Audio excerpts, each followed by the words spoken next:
Assalamualaikum warahmatullahi wabarakatuh. Waalaikumsalam.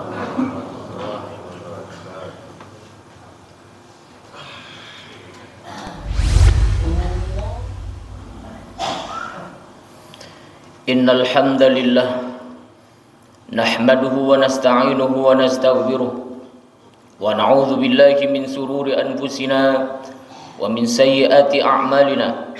May yahdihillahu fala mudilla lahu wa may yudlilhu fala hadiya lahu. Asyhadu an la ilaha illallah wahdahu la syarika lahu wa asyhadu anna Muhammadan 'abduhu wa rasuluhu la nabiyya wa la rasula ba'dahu.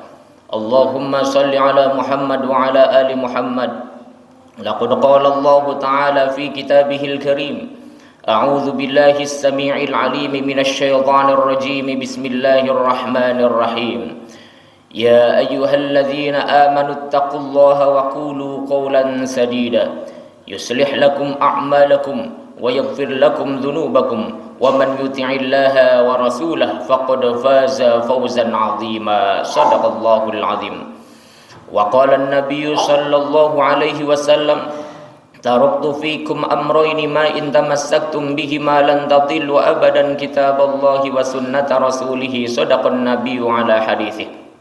Hadirin jamaah salat Jumat yang dimuliakan Allah Subhanahu wa taala. Sungguh merupakan sebuah karunia yang sangat besar apabila hingga saat ini kita masih diberi kesempatan hidup oleh Allahu Rabbul Alamin, Tuhan semesta alam.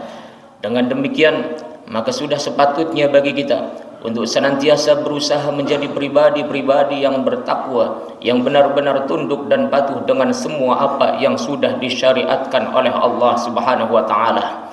Pribadi-pribadi yang bertakwa, maka pada hakikatnya ia adalah orang-orang yang pandai bersyukur kepada Allah atas semua rahmat karunia kehidupan yang telah Allah berikan kepadanya, sehingga wajarlah apabila ia akan hidup senantiasa bahagia, senantiasa tidak pernah berkeluh kesah terhadap semua apa yang sudah diberikan oleh Allah kepadanya.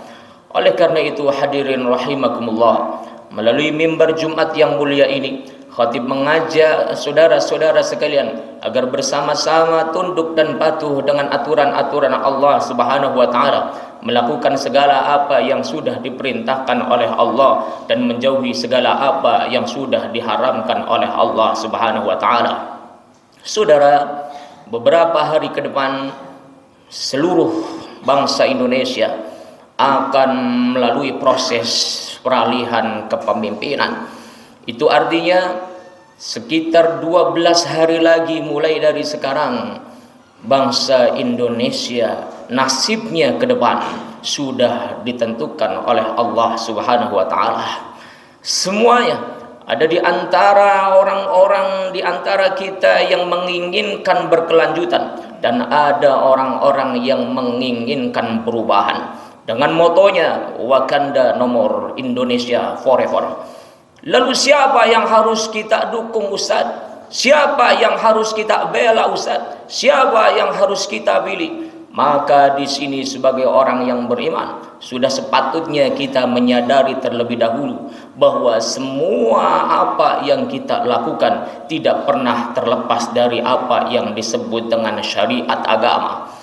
Ketika semua apa yang kita lakukan ditentukan syariat oleh Allah Subhanahu wa taala, itu artinya semua apa yang kita lakukan akan dipertanggungjawabkan di hadapan Allah Subhanahu wa taala.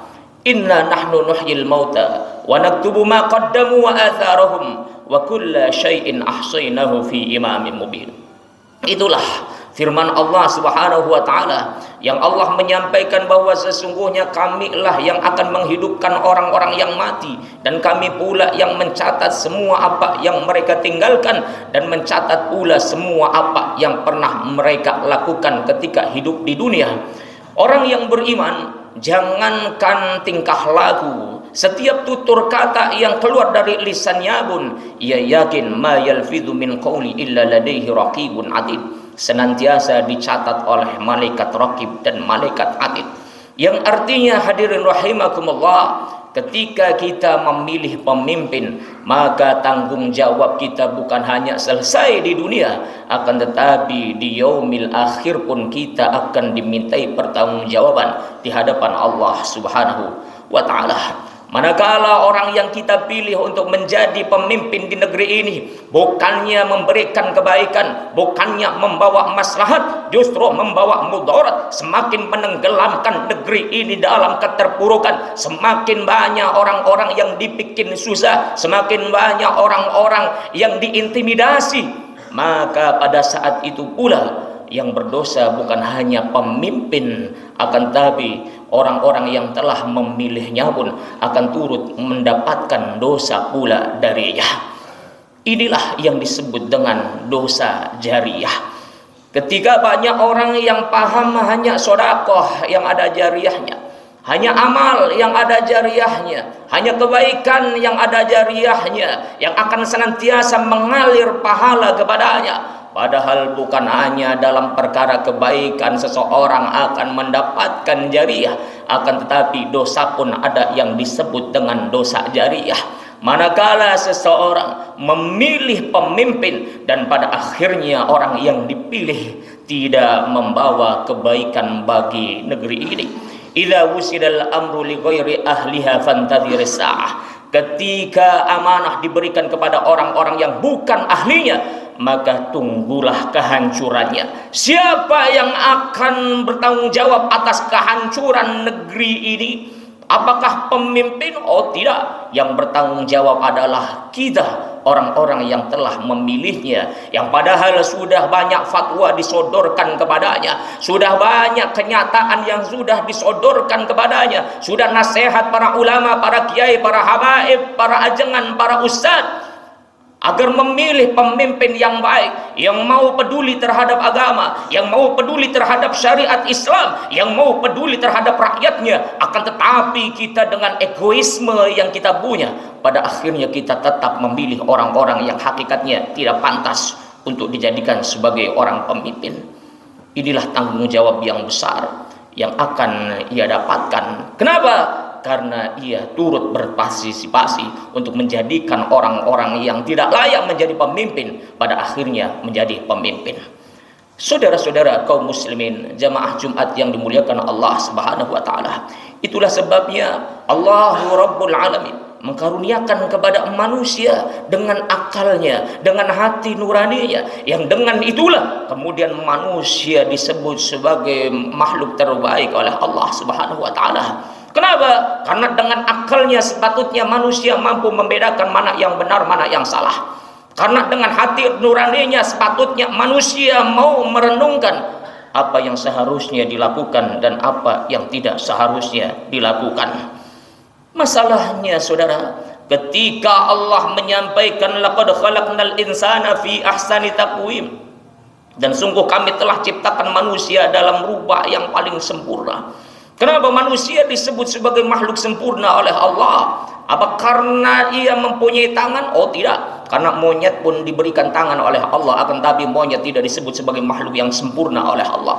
Apa karena manusia diberikan kaki? Oh tidak, karena kucing pun Allah berikan kaki, akan tapi Allah tidak menyebut kucing sebagai makhluk yang sempurna. Lalu apa yang menjadikan manusia disebut sebagai makhluk sempurna oleh Allah? Karena manusia dikaruniai akal dan hati nurani oleh Allah Subhanahu wa taala. Hanya saja di ayat berikutnya Allah menyampaikan tsumma radadnahu asfala safilin.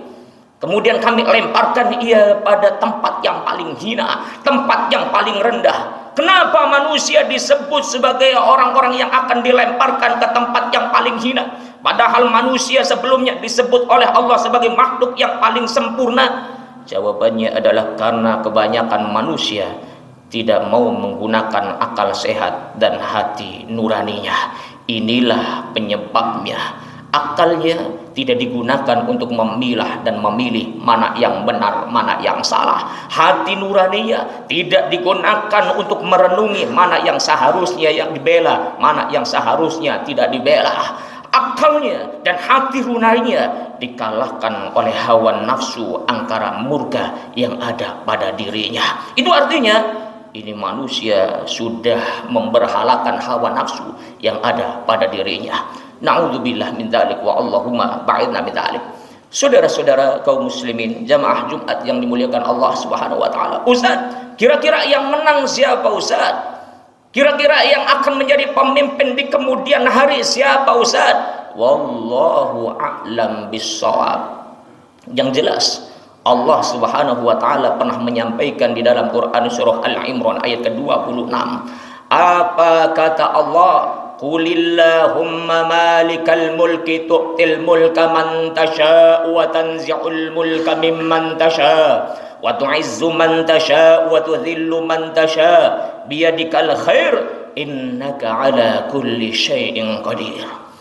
Allah pernah menyampaikan kepada Nabi Allah Muhammad sallallahu alaihi wasallam, "Qul, katakanlah hai Muhammad, qulillahumma ya Allah ya Tuhanku, malikal mulki, Tuhan yang menguasai semua kerajaan, tu'til mulka, engkaulah yang akan memberikan kekuasaan kepada orang-orang yang engkau kehendaki, wa tanzi'ul mulka mimman tasha, dan engkau pula yang akan mencabut kekuasaan dari orang-orang yang engkau kehendaki, wa tu'izzu man tasha, dan engkau yang akan memuliakan orang-orang yang kau hendaki, wa tudhillu man tasha, dan engkau pula yang akan menghinakan orang-orang yang kau kehendaki."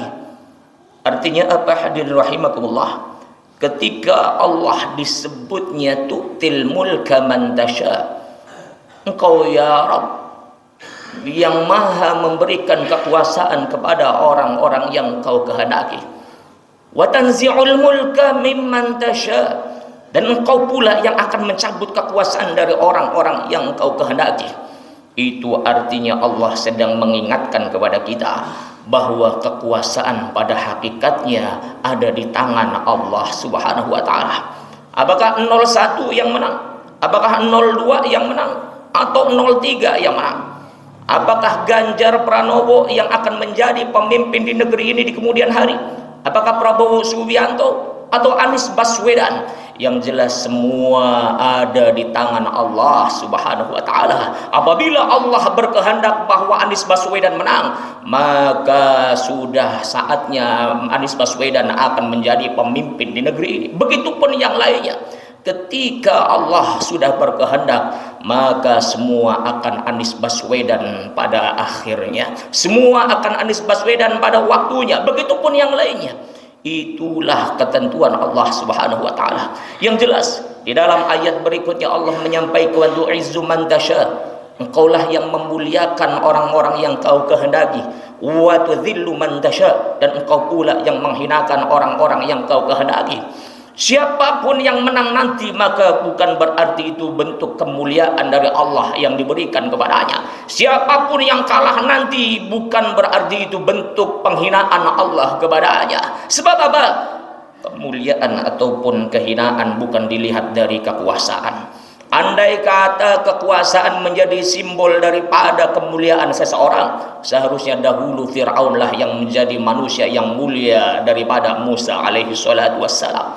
Andai kata kekuasaan itu menjadi bukti kemuliaan seseorang yang Allah berikan kepadanya, seandainya dahulu yang menjadi manusia yang mulia adalah Namrud, bukan Nabiullah Ibrahim alaihi salatu wassalam. Andai kata kekuasaan itu menjadi bukti kemuliaan yang Allah berikan kepada seseorang, seharusnya dahulu Abu Lahab lah yang menjadi manusia yang dimuliakan oleh Allah daripada Nabiullah Muhammad sallallahu alaihi wasallam. Lalu apa yang menjadi bukti seseorang itu dimuliakan oleh Allah apabila bukan karena kekuasaannya? Yang menjadi bukti seseorang dimuliakan oleh Allah adalah dilihat dari bagaimana ketaatannya terhadap aturan-aturan Allah Subhanahu wa taala. Bagaimana seseorang sikapnya terhadap hukum-hukum Allah, terhadap syariat-syariat Allah. Apakah ia membencinya? Apabila ia membenci syariat Allah, membenci hukum-hukum Allah Subhanahu wa taala, tidak mau menegakkan keadilan di tengah-tengah rakyatnya, lebih sayang dan lebih peduli terhadap kaum oligarki, maka demi Allah pada hakikatnya dia bukan menjadi pemimpin yang dimuliakan oleh Allah, justru sebaliknya dia menjadi pemimpin yang dihinakan oleh Allah Subhanahu wa taala ila yaumil qiyamah.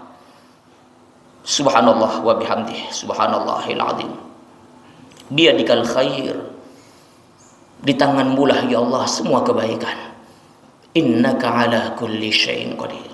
Sesungguhnya engkau berkuasa atas segala sesuatu. Saudara-saudara kaum muslimin jamaah Jumat yang dimuliakan Allah Subhanahu wa taala. Oleh karena itu, masih ada kesempatan beberapa hari ke depan. Kita gunakan akal sehat kita, kita gunakan hati nurani kita, agar jangan sampai kemudian kita menyesal di kemudian hari. Di dunia kita menyesal sebagai warga bangsa, di akhirat pun kita akan menyesal ketika mempertanggungjawabkan semuanya di hadapan Allah Subhanahu wa taala. Usikum manafsi bitaqwallah faqad fazal muttaqun ayyuhal muslimun. Ustaz, bagaimana kemudian apabila ada orang-orang yang memilih karena ia diberikan iming-iming uang, diberikan iming-iming proyek, diberikan iming-iming jabatan? Demi Allah, berlaku baginya ar-rasi wal murtasi finnar. Orang yang menyuap dan orang yang disuap sama-sama berada di dalam neraka. Ketika seseorang memilih salah satu calon, membela salah satu calon, didasarkan karena iming-iming materi duniawi, maka itu termasuk dari kategori riswah, termasuk dari kategori suap yang akan dipertanggungjawabkan dengan pertanggungjawaban yang berat di hadapan Allah Subhanahu wa taala. Saudara, usikum manafsi bitaqwallah faqad fazal muttaqun. Sampaikanlah khutbah Jumat ini kepada keluarga kita yang ada di rumah, kepada saudara-saudara kita, kepada teman-teman kita, kepada tetangga kita, kepada semua yang kita kenal di dunia maya. Kita punya teman di TikTok, kita punya teman di Facebook, kita punya teman di Instagram, kita punya teman di berbagai lini media sosial. Sampaikan informasi khutbah Jumat ini agar semuanya menjadi orang-orang yang diselamatkan oleh Allah Subhanahu wa taala. Ayyuhal muslimun al mu'minuna rahimakumullah, ittaqullaha haqqa tuqatih wa la tamutunna illa wa antum muslimun. Barakallahu li wa lakum minal ayati wa dzikril hakim wa taqabbalallahu minna wa minkum taqabbal ya karim fastaghfiruhu innahu huwal ghafurur rahim.